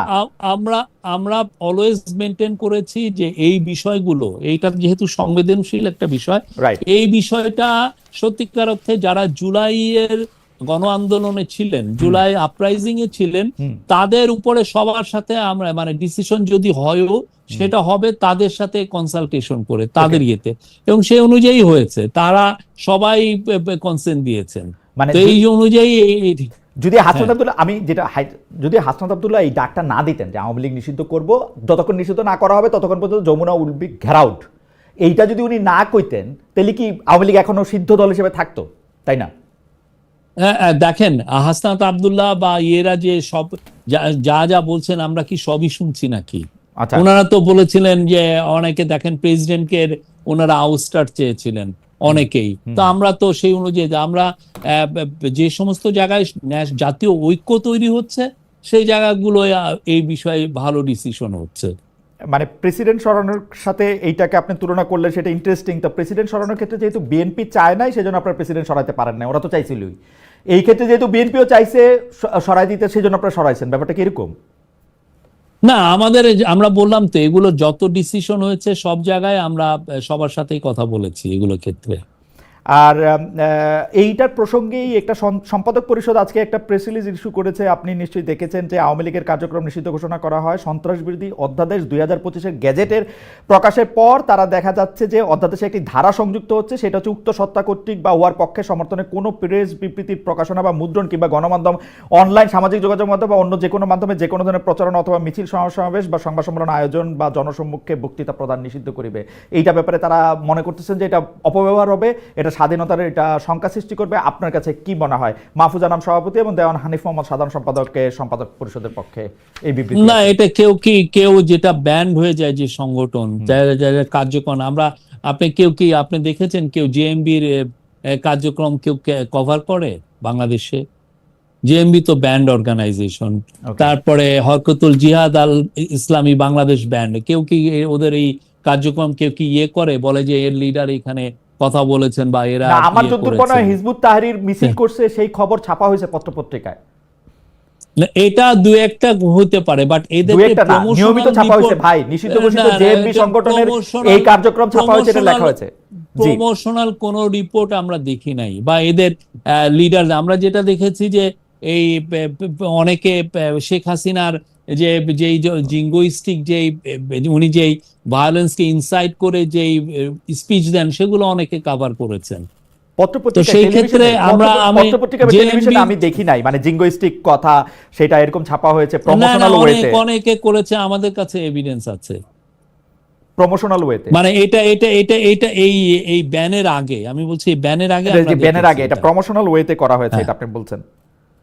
প্রমোশনাল কি, ওনার স্পিচটা দিয়েছেন, উনি সমানে আমাদেরকে জঙ্গি বলছেন, আমাদেরকে আমাদেরকে এটা বলছেন, এগুলো অনেকে কভার করেছেন, ওদের স্পিচের বিভিন্ন ভিডিও ক্লিপিং অনেকে দিয়েছেন। এই গত কয়েক বছরে বিগত সরকার নানা রকম আইনি মারপ্যাচ করে এগুলি নানা ধরনের কাজ করছে, যেখানে হামলা মামলা যেখানে যা দরকার প্রয়োগ করে দেশে কোনো মিডিয়া যাতে বিএনপির ভারপ্রাপ্ত চেয়ারম্যান তারেক রহমানের সংবাদ বক্তব্য প্রকাশ করতে না পারে সেই ব্যবস্থা করছিল। আপনি পৃথিবীর অন্যতম সেরা সংবাদ সংস্থা এএফপির ব্যুরো চিফ ছিলেন বাংলাদেশে। আপনি জনাব তারেক রহমানের সংবাদ কিভাবে ডিল করতেন বা কিভাবে প্রকাশ করতেন এই অবস্থার মধ্যে? না, আমরা তারেক রহমানের একটা রিপোর্ট করেছিলাম, আমি এই যে 2024 সালের ইলেকশনের সময় আমি তার সাক্ষাৎকার নিয়েছি, তো সেই সাক্ষাৎকার আমরা ওই লন্ডন থেকে আমরা তার সাক্ষাৎকার আমরা নিয়েছি। লন্ডন থেকে বাংলাদেশের পত্রপত্রিকাগুলো ক্যারি করছিল এটা? আমি জানি না, আমার ইয়ে নাই, বাট এটা আমরা এটা ইন্টারন্যাশনালি আমরা করেছি আহ, তার ইয়েতে বোধহয় কত 3রা জানুয়ারি 2024 এসছে, 3রা না বা 2 আমরা ওনার সাক্ষাৎকার নিয়েছিলাম। 3রা জানুয়ারি 2024 আপনারা সাক্ষাৎকার নিয়েছিলেন, মানে সেটা এটা লন্ডন থেকে তারেক রহমানের সাক্ষাৎকার। লন্ডন থেকে হ্যাঁ, নেওয়া হয়েছিল। হ্যাঁ, লন্ডন থেকে নেওয়া হয়েছিল। হ্যাঁ। সেটা কি ওইটা যেটা তারেক সাহেব হচ্ছে লিখিত পাঠাইছিলেন বিভিন্ন জায়গায়, আমরা দেখতে পেয়েছিলাম যে একটা লিখিত প্রশ্ন লিখিত উত্তর, সেটা নাকি আপনারা উনাকে আসলে টেলিফোনে বা সামনাসামনি বসে অডিও ওরকম কোনো সাক্ষাৎকার, নাকি এটা ইমেলের মাধ্যমে ওনার একটা সাক্ষাৎকার বিভিন্ন জায়গায় পৌঁছাইছিল, কেউ তার এটা নেয় নাই, এটা আরো 2-4টা জায়গায়ও ছাপা হয়েছিল, ওইটা কি ওইটা? না না, আমরা অ্যাপ্রোচ করেছি, আমরা ওনার সাথে অ্যাপ্রোচ করেছি, আমরা ওনার ওইখানে ফটোগ্রাফারও পাঠিয়েছি। ওকে ওকে। উনি ফটো শুটও হয়েছে, উনি ওইখান থেকে ফটো দিয়েছেন ইয়েতে। আমার মনে হয় না বাংলাদেশে পত্রপত্রিকা আমি এটা দেখেছি। যাই হোক, শফিক ভাই, বিএনপি নেতা ইশরাক হোসেনকে আসলে মেয়র পদে নিয়োগ দেয়া হচ্ছে না, বলা হচ্ছে জনাব আসিফ মোহাম্মদ সজীব ভুঁইয়া এটা দিচ্ছেন না, কারণ আসিফ মোহাম্মদ সজীব ভুঁইয়া তার নিজের লোকদেরকে মেয়র মানে মেয়র পদমর্যাদার লোক বানান, দক্ষিণে তাকে মেয়র পদে সকল কিছু থাকা সত্ত্বেও সেটা উনি একলা দিচ্ছেন না, উত্তরে তিনি তার পছন্দের একজনকে, যারে নিয়ে আসলে অনেক কথা আছে, তাকে ইনি প্রশাসক বানাইছেন। এইটা আপনি আসলে কি হয় দেখেন, মানে ইশরাক হোসেনকে আসলে মেয়র পদে এটা দিতে দেওয়া হবে না কেন? এটা কি উপদেষ্টা পরিষদের সিদ্ধান্ত নাকি এটা আসিফ মোহাম্মদ সজীব ভুঁইয়ার একক সিদ্ধান্ত? না, আসিফ মোহাম্মদ সাজু বহেও কি এটা করছেন তাও তো, মানে এটা তো আপনি বললেন এটা তো এক ধরনের অ্যালিগেশন, এটা কি জি। ঠিক কিনা? আমার যেটা মনে হয় এটা একটা লিগাল ইস্যু আছে। আমাদের ল অ্যাডভাইজার এখন সম্ভবত বাইরে আছেন, উনি আসলে উনি এটা বলতে পারবেন এটা লিগাল ইয়েটা কি, কোথায় লিগাল সমস্যা আছে, এটা উনি উনি হি উইল এক্সপ্লেইন। শফিক ভাই, আদালতের সেম রায়ে জনাব শাহাদাত হোসেন চট্টগ্রামে মেয়র হয়েছেন, একই রায়ে ইশরাক হোসেন কেন হইতে পারবেন না? মানে আমার একটু বুঝাই বলবেন, আমার অনেক কৌতূহল। ধরেন আইনের না না, ব্যাখ্যা বা ফাইনালি কি হলো? এরকম এটা এমন যে না, এমন এমন অনেক লাই আছে যে একজনের জন্য এটা খাটে, আরেকজনের জন্য নাও খাটতে পারে। তো এটা একটা লিগাল একটা ইন্টারপ্রিটেশনের বিষয়, সেই লিগাল ইন্টারপ্রিটেশনটা আপনি 1-2টা দিন ওয়েট করেন। আমাদের ল অ্যাডভাইজার আসতেছেন, উনি সাউথ আফ্রিকা গিয়েছেন, জি। উনি আসুক, উনি উনি এটা এক্সপ্লেন করতে পারবেন। এই মুহূর্তের বিবেচনায় কি আপনারা বিষয়টা এক্সপ্লেইন করে একটা ইয়া দিতে পারেন, মানে প্রেস উইং থেকে এটা কোনো তো কিছু আমাদের জানাবেন? ওনার জায়গা, এটা তো ওনার জায়গা, এটা ভেরি মাচ ওনার টেরিটরি, আর এটা লিগাল ইস্যু আছে এখানে, তো উনি এসে এটা বলবেন আমাদের ধারণা। বা- মানে উনি তো আদালতের রায়, মানে সুপ্রিম কোর্টের রায়ই তিনি আসলে এই এই এই মেয়র এটাই তো বললাম আমি, তো এই যে মানে লিগাল ইস্যু গুলো সুপ্রিম তো কোর্টের ওনারা উপর ডিল করেন। সুপ্রিম কোর্টের উপর কোর্ট আছে কিনা আমি ওনারা জানি না, মানে এইটা না না, কোর্টের এটা না, আমি বলছি যে উনি এসে এটা জানাতে পারবেন, যে ইন্টারপ্রেটটা উনি করতে পারবেন, উনি সাংবাদিকদের কোশ্চেন নেবেন, কোনো চিন্তা, আমরা যথেষ্ট ট্রান্সপারেন্ট করবেন। আপনার যেটা হচ্ছে যে 2-1 দিন দেরি হচ্ছে, উনি আসুক, কথা বলবেন উনি। শফিক ভাই, সরকারের সবশেষ ঘোষণা অনুযায়ী জুনের 10 তারিখের মধ্যে জুলাই ঘোষণাপত্র প্রকাশ করতে হবে। গেল রাতে এক ফেসবুক পোস্টে আমরা জাতীয় নাগরিক পার্টির যিনি আহ্বায়ক আছেন জনাব নাহিদ ইসলাম, তারা দেখেছি বলেছেন যে জুলাই ঘোষণাপত্র ছাড়াও জুলাই সনদ, স্থানীয় সরকার নির্বাচন, গণপ্রশাসন নির্বাচনের কথা বলেছেন। আমরা দেখতে পাচ্ছি যে জনাব মির্জা ফখরুল ইসলাম আলমগীর, বিএনপির যিনি সেক্রেটারি জেনারেল আছেন, তিনি বলছেন সুপরিকল্পিতভাবে জাতীয় নির্বাচন পিছিয়ে দেওয়ার পায়তারা চলছে। আপনি বিষয়টি একটু বলবেন যে আপনারা আসলে কিভাবে দেখেন? 10 জুনের মধ্যে কি জুলাই ঘোষণাপত্র প্রকাশিত হচ্ছে? 10 জুনের মধ্যে জুলাই ঘোষণাপত্র প্রকাশিত হওয়ার পরে আসলে নির্বাচনটা কি ডিসেম্বর, জানুয়ারি, ফেব্রুয়ারির মধ্যে হচ্ছে কিনা? নির্বাচন, আমাদের চিফ অ্যাডভাইজার বারবার বলেছেন যে নির্বাচন ডিসেম্বর থেকে জুনের মধ্যে হবে। আমি ওনার সাথে 9.5 মাসের মতো কাজ করছি। আমি একটা জিনিস বলতে পারি, উনি কথা একটা বললে কথা রাখেন, উনি কথার ব্যত্যয় করেন না। এবং আমি ওনার অভিজ্ঞতায় বলি, আমি একবার ওনার সাথে কথা রাখতে পারি নাই, উনি কিন্তু আমাকে পরে বলছেন তুমি কথা দিলে তুমি রাখতে পারলা না কেন। ওনার এই জায়গাটা আমি দেখেছি। তা আমি আশ্বস্ত করতে চাই যে ইলেকশন ডিসেম্বর থেকে জুনের মধ্যে হবে, উনি এটা বারবার জানিয়েছেন। উনি কিন্তু কখনো কোনো এখানে আপনি কেউ বলতে পারবে না যে উনি একবারও বলেছেন যে ইলেকশন জুন মাসের 30 তারিখের পরে হবে। উনি বলছেন যে ডিসেম্বর থেকে জুনের মধ্যে হবে। তো এটা নিয়ে আমার মনে হয় কোনো ধোঁয়াশার কিচ্ছু নাই।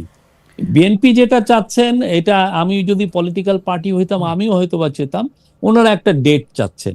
তো সেটা নিয়ে আমাদের কাউন্সিল অফ অ্যাডভাইজার, বাট আমরা এর আগে কিন্তু অনেকেই মনে করছেন না, আপনারা আমাদের একটু বেশি সময় ক্ষমতা আমরা থাকতে চান। ডিলে না না না, এটা এটা এটা একদমই এইখানে কেউ আসেন নাই যে ক্ষমতা আঁকড়ে পড়ে থাকতে। এটা একটা আমি বলবো যে এটা বাজে ধারণা। নাকি? সবাই একটা একটা গুরু দায়িত্ব নিয়ে এসছেন এবং এই দায়িত্বটা কমপ্লিট করে ওনারা চলে যাবেন। আর এই যে নির্বাচনের ডেটটা কেন দেওয়া হয় না, এটা প্রফেসর ইউনূসও কিন্তু এটা নিয়ে কিন্তু এক্সপ্লেন করেছেন। উনি কি বলেছেন? উনি বলেছেন যে এটা ডিপেন্ড করবে যে আমরা কি পরিমাণ রিফর্ম করছি। রিফর্ম মানে পলিটিক্যাল রিফর্ম। আমরা তো এমনি অন্যান্য রিফর্ম গুলো হচ্ছে অলরেডি কন্টিনিউয়াস প্রসেস। অন্য রিফর্মের মানে পলিটিক্যাল রিফর্ম, বিশেষ করে ভোটারের ইয়ের ক্ষেত্রে এইটার উপরে, এটা যখন এটা আমরা মনে হয় যে আমরা জুলাই মাসের দিকে বা জুলাইয়ের শেষের মধ্যে আমরা একটা শেপ দেখতে পারবো। তারপরে আমার মনে হয় যে আরো ক্ল্যারিটি আপনারা দেখবেন। বাট ইলেকশন, আবারও বলি, ইলেকশন উনি যেটা বলেছেন ডিসেম্বর থেকে জুনের মধ্যে হবে, এটার কোনো ব্যত্যয় হবে না। শরীফ ভাই, আবার একটু এই যে আপনার আপনার জায়গায় আসি, মানবাধিকার, তারপর হচ্ছে জার্নালিজমের এথিক্স এবং রাষ্ট্রের ন্যায় বিচারের জায়গা থেকে। শরীফ, আপনার কাছে কি মনে হয় যে আসলে বিগত সরকারের সময়টা একটা লম্বা সময়, 15 বছর, সেই সময় বিভিন্ন শিল্পী, বিভিন্ন কলাকুশলী, বিভিন্ন সচিব, বিভিন্ন সামরিক সচিব, তারা নানার সময় নানা কারণে সরকারের কেউ ঘনিষ্ঠ ছিলেন, কেউ ঘনিষ্ঠ ছিলেন না।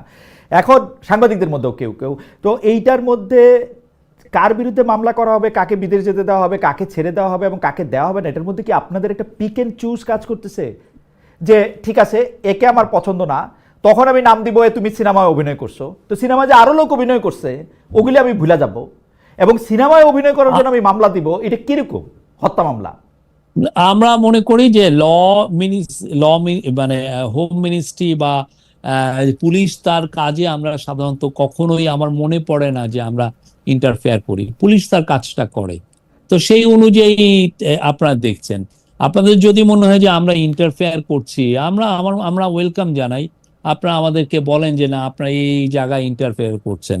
এই গভর্নমেন্ট এই জিনিসটা আমি মনে করি না। শফিক ভাই, কেন মনে হয় আমি আপনাকে বলি, যে হত্যা চেষ্টা মামলায় অভিনেত্রী নুসরাত ফারিয়াকে গ্রেফতার করা হয়েছে, তিনি সেই মামলার 207 নম্বর আসামি। ক্ষমতাচ্যুত প্রধানমন্ত্রী শেখ হাসিনা 17 জন শিল্পী সহ মোট 283 জনকে আসামি করে মামলা করা হয়েছে। এই মামলাটা 283 জন একত্র হইয়া একটা হত্যা মামলা কিন্তু এইটা করা হয়েছে। এইটার মানে আপনি কি মনে করেন, এর মধ্যে আবার যে ওকে ধরা হইলো, ওনাকে ধরা হইলো এই মামলা নিয়ে আমাদের ল অ্যাডভাইজার অনেক বলেছেন। সত্যিকার অর্থে এই মামলাগুলো তো আমরা দেখছি যে অনেকে এই ধরনের অনেক মামলা হয় যে এক ধরনের এক্সটোরশন করার জন্য। এটা যে ওনারাই আমাদের ল অ্যাডভাইজার বলেছেন, হোম অ্যাডভাইজার এগুলো নিয়ে বলছেন।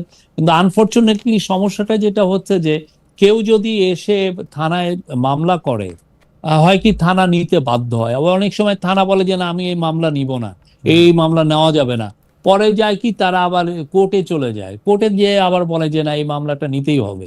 ফলে ওই কোর্ট যখন মামলাটা নেওয়ার পরে সেই মামলাটা নিয়ে এসে আবার কোর্টের অর্ডারটা নিয়ে এসে থানায় বলে যে এই মামলাটা নিতে হবে। তো এই ধরনের তো সিচুয়েশন তৈরি হচ্ছে।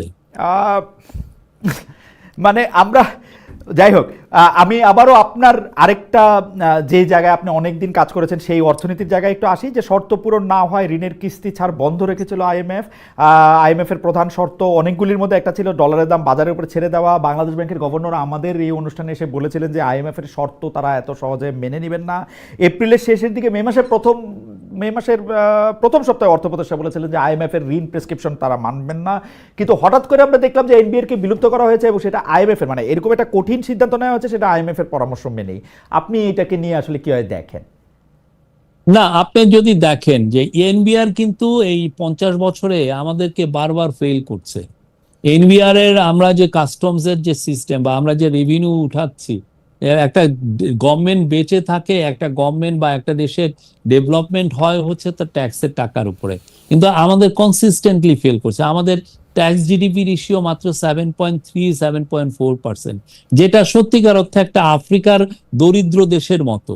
তো আমার তো এমন করে চললে তো হবে না। এখন এই কারণে কিন্তু আমরাও নিজেরা বলছি, আমাদের মধ্যে থেকে এনবিআর রিফর্মের কথা কিন্তু নিজেরাও আমরা ফিল করছি যে এটাকে রিফর্ম করতেই হবে আমাদের, যে করেই হোক।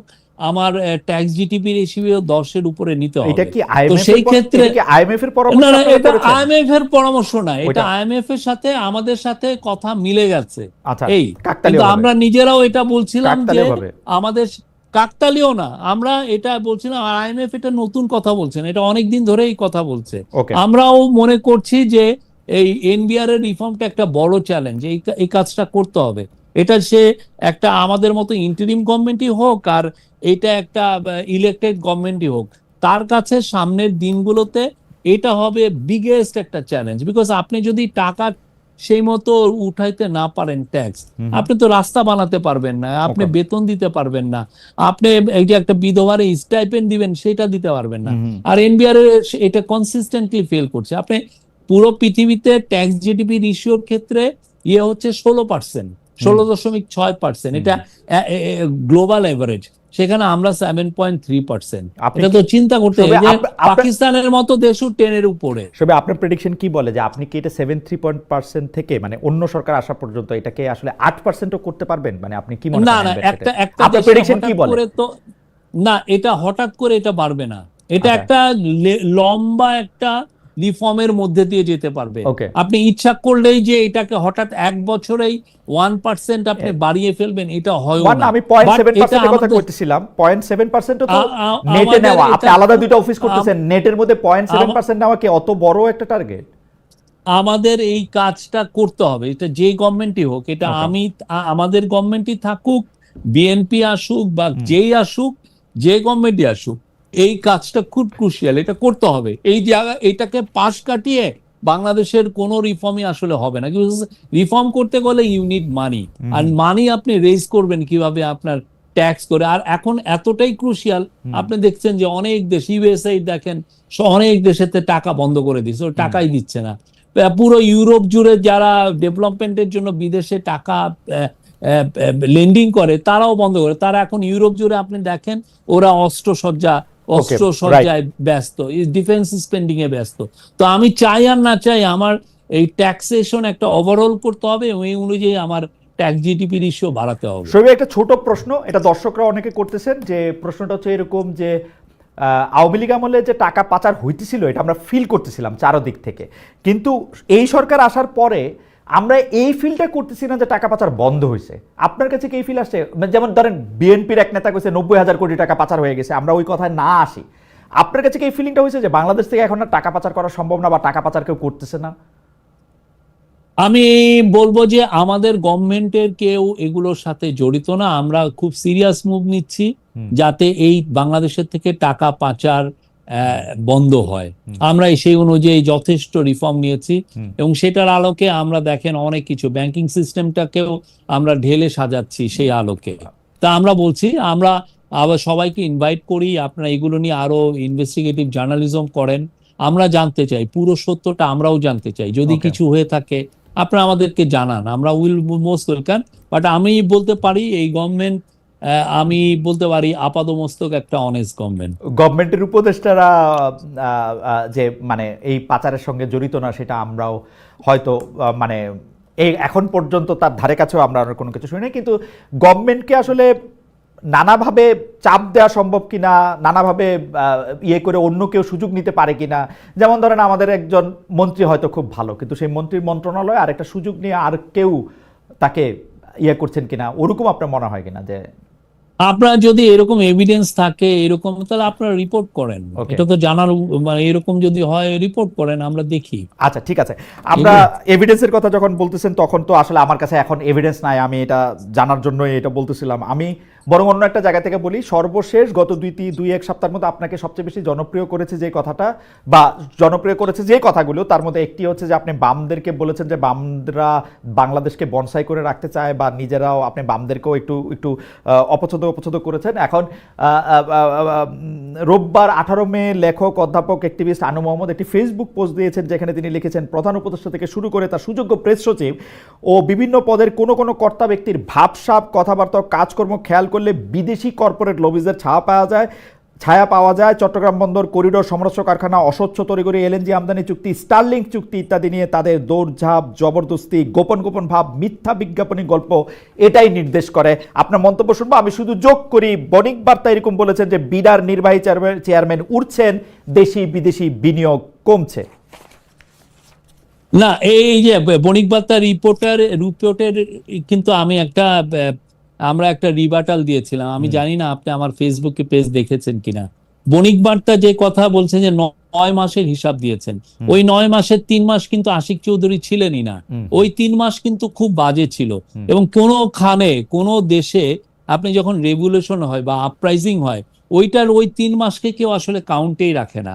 ওনারা ওইটাকে কাউন্টে আনছেন। ওই যেটা জুলাই টু সেপ্টেম্বর, যেটার মধ্যে জুলাই মানে 5 সপ্তাহ, ইভেন আমরা ক্ষমতায়ও ছিলাম না, তো সেই মানে 6 সপ্তাহের মতো, তো সেই সময়টাকে ওনারা কাউন্টে এনেছেন। এটা তো মানে আমার মনে হয় না যে এটা ঠিক ছিল ওনাদের এই রিপোর্টটা ওনাদের। এবং আশিক চৌধুরী সত্যিকার অর্থে আমাদের এখানে কাজ শুরু করেছেন অক্টোবর মাসে।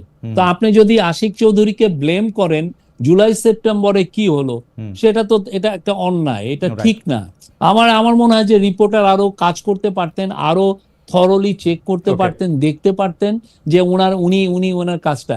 আরেকটা হচ্ছে যে আপনি রিফর্ম করেন আর যাই করেন, আমরা যেই জায়গা থেকে শুরু করছি সেই জায়গায় আমাদের যাওয়ার জন্য আমরা এখন যে কাজটা করছি, আমরা বলতে পারি এই যে ফরেন ইনভেস্টমেন্টের জন্য, এবং আশিক চৌধুরী নিজেও বলেছেন এটার সুবিধা পাবে যে প্রথম যে ইলেক্টেড গভর্নমেন্ট আসবে তখন, বা আমরা সামনের দিনগুলোতে এটা পাবো। কেননা আপনি একটা স্ট্রাকচারটা দাঁড়াতে করতে হয়, আপনার পুরো পৃথিবীতে জানাতে হয় যে আমি বিজনেসের জন্য রেডি। আপনার রিফর্মের জায়গাগুলো ঠিক করতে হয়, রিফর্ম করতে হয়, করার পরে তো তারা আসবেন। তারপরে আমরা বলবো যে অক্টোবর যে ডিসেম্বরের যে সেখানে $490 মিলিয়ন মতো ফরেন ডাইরেক্ট ইনভেস্টমেন্ট আসছে, যেটা পুরো গত 1 বছরের সবচেয়ে হাইয়েস্ট। তা আমরা যে হচ্ছে না তা না, বাট আমরা যেই ডিজায়ারটা সবাই করছেন সেটা আসছে না, আমি এটা অস্বীকারও করছি না। কিন্তু আমাদের কাছে আপনি দেখেন একটা রেগুলেশন, একটা ক্যাওটিক সিচুয়েশনে আপনি যদি অনেক বেশি আশা করেন বা সেটা আনরিয়ালিস্টিক, এটা ঠিক না। আমরা তো অনেক বেশি আশা না। জি, বামের ক্ষেত্রে এটা বামদের ক্ষেত্রে যেটা হচ্ছে যে ওনারা যে কাজটা করছেন, ওনাদের যদি আপনি প্রেসক্রিপশন, ওনারা যে কথাগুলো বলছেন সেই অনুযায়ী করতে গেলে তো আমাদের সত্যিকার অর্থে জব তৈরি হয় না। ওনারা অনেক দেশেই আপনি দেখবেন বামদের অনেক বড় অ্যাক্টিভিজম করেন, তারা গ্রিন নিয়ে অনেক অ্যাক্টিভিজম করেন, ওনারা কয়লার এগেনস্টে শক্তভাবে দাঁড়ান, ওনারা এনভায়রনমেন্টাল অ্যাক্টিভিজম করেন, আমরা অ্যাপ্রিসিয়েট করি। কিন্তু কথা হচ্ছে যে আমার তো জবটাও তো তৈরি করতে হবে। আমি যদি জব তৈরি করতে হয় তাহলে সেক্ষেত্রে আমি এই যে কেন আমরা মোস্ট এফিশিয়েন্ট কোম্পানিকে আমরা চিরাঙের পোর্টের টার্মিনাল দিতে চাচ্ছি, বিকজ তার মাধ্যমে যেটা হবে যে it sends a very powerful signal to the world যে আমরা এই চিরাং পোর্টটিকে আমরা এফিশিয়েন্ট করছি। তখন হয় কি, বড় বড় কোম্পানিগুলো তখন বাংলাদেশে ইনভেস্ট করতে আসে। তো সেই জায়গায় ওরা আসা মানেই হচ্ছে আপনার জব তৈরি হবে, লাখ লাখ জব তৈরি হবে। সেই জায়গা থেকে আমরা বলছি। কিন্তু ওনার কথা যদি দেখেন, ওনাদের কথা অনুযায়ী যে দেখেন মহিউদ্দিন চৌধুরী, সাহিব পাওয়ার, আজম নাসির, নহিউদ্দিন, এরা সাহিব পাওয়ার টেক বা এদের অনেকেই আছেন, ওনারা তো সেই জায়গায় সেই এফিসিয়েন্সিতে তো নিতে পারেন নাই। চিটাগাং পোর্টটা কিছু সিন্ডিকেটের কাছে বন্দী হয়ে রয়েছে।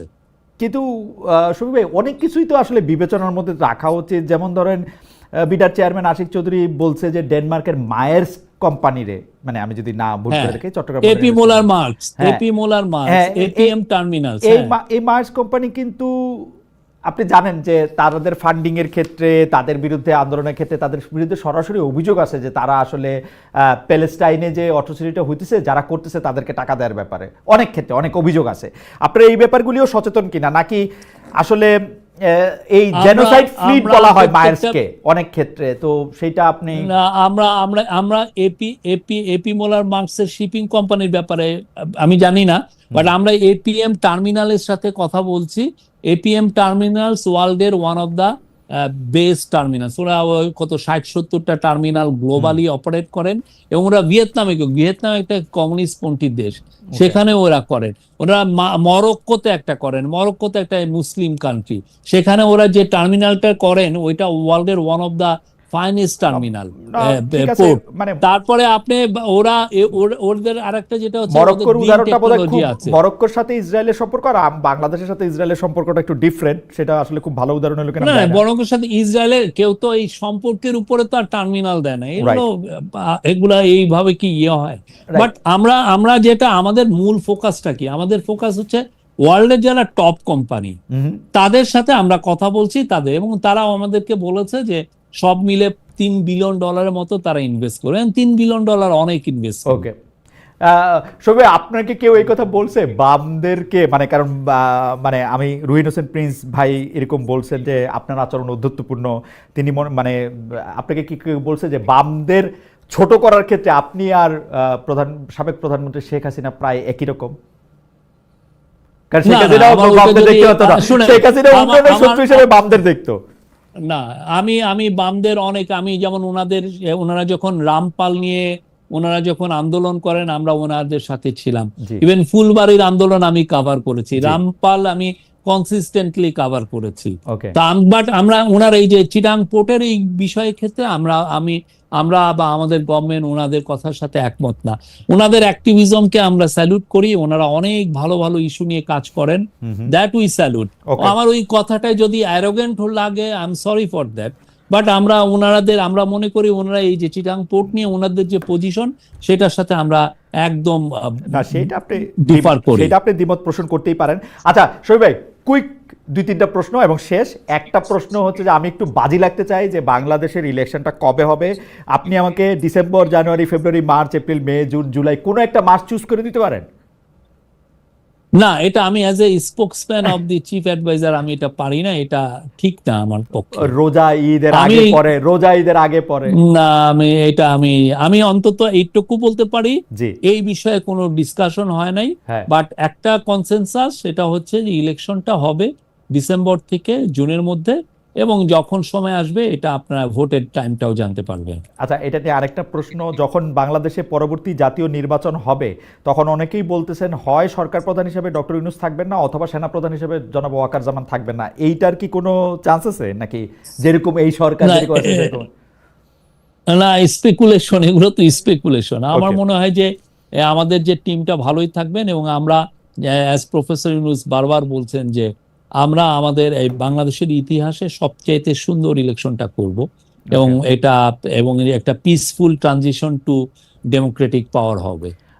রাষ্ট্রপতি পদে কাউকে খুঁজছেন আপনারা এখন? না, এগুলোর আমি বললাম তো এই বিষয়ে আমাদের ক্যাবিনেট বা এগুলো কাউন্সিল অফ অ্যাডভাইজার এগুলো কোনো আলাপ হয়নি। শফিক ভাই, আপনাকে অনেক ধন্যবাদ। আমরা একটা মানে অনেকগুলি প্রশ্ন নিয়ে আপনার কাছে এসেছিলাম এবং আপনি সবগুলি প্রশ্নেরই আপনার মতো করে আপনি উত্তর দিয়েছেন, আমাদেরকে পরিষ্কার করতে চেষ্টা করেছেন, আমাদের বুদ্ধি বোধ দিয়ে যতটা পেরেছি আমরা এটা বুঝতে চেষ্টা করেছি। বাকিটা নিশ্চয়ই আবার দেখে আবার বুঝবো। অনেক দর্শক আমাদের সাথে সংযুক্ত ছিলেন, অনেকে মতামত পাঠিয়েছেন, অনেকে আপনাকে শুভেচ্ছা জানিয়েছেন, কেউ কেউ আপনার মন্তব্যের সাথে একটু দ্বিমত পোষণ করেছেন। এই সবটা মিলে আজকের আপনার সময় দেওয়ার জন্য আপনাকে অনেক অনেক অনেক ধন্যবাদ।